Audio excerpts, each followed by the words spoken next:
Well, good morning, everyone. Welcome back. Time now 7:38.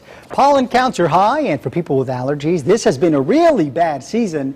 But if you're looking for relief from sniffling and sneezing and red, scratchy eyes, you are in luck. Dr. David Katz from the Yale University School of Medicine is here with some tips on how to beat those allergy blues. Good morning, Doc. How are you? Good morning, Steve. Good to see you.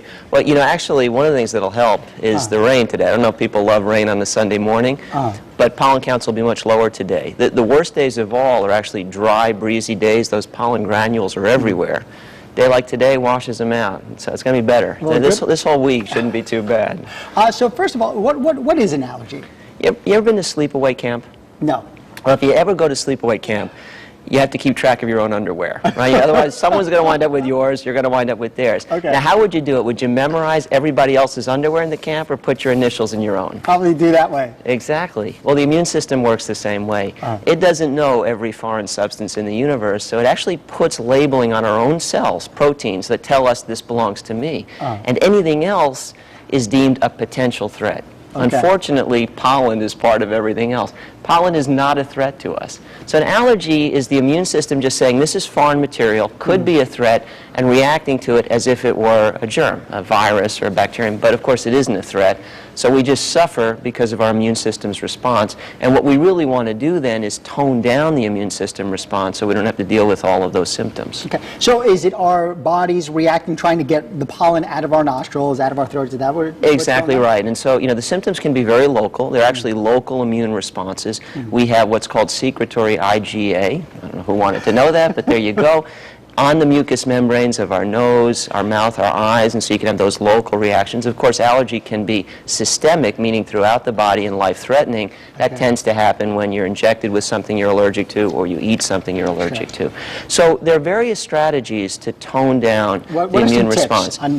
Obviously, if you're very vulnerable, you want to avoid the things that provoke the allergy. You may not want to be outside on a dry, breezy day if you're having bad seasonal allergies. If there's certain plants you know you're sensitive to, you stay away from those.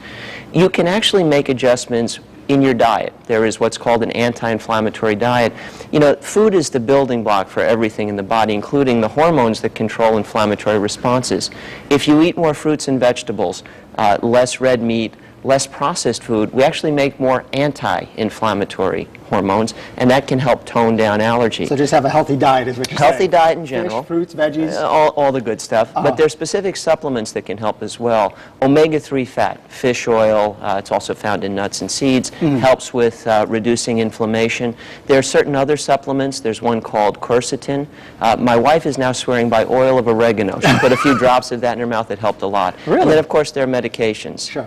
Antihistamines, and those help turn off one particular mechanism in the immune system's response. And what tends to work the best, if you're really suffering, you may want to combine an oral antihistamine, and that might be something like Claritin or Allegra or Zyrtec, maybe with an oral decongestant. And then you want to target the local symptoms because those tend to be the most potent medications with the fewest side effects. Eye drops, if your eyes are really bothering you, nasal spray, and that might be steroid nasal spray. Very effective. If you take oral steroids, there are potentially bad side effects. If you use it just locally, it can get the job done, and you avoid those side effects. And what I find with my patients tends to work best is a combination of these strategies. Some diet, some supplements, some local treatments, and then some systemic treatments. New treatments? Probably the most interesting thing is something called SLIT, sublingual immunotherapy. People routinely go for injections to desensitize them to what they're allergic to. I have a daughter who's going now. Tends to work better in young people. You know, people our age, if we're allergic, we're stuck, right? But as a kid, you can get those injections. You can now get them under the tongue. Awesome. Thanks so much. My pleasure. Thank you, Doctor, for coming in and giving us some great tips on how to get rid of those darn allergies. All right, everyone, stay with us. Please, before you go, though, go to WTNH.com. And from there, you go to the weekend section, and from there, that will lead you to Dr. Katz's tips on dealing with those allergies.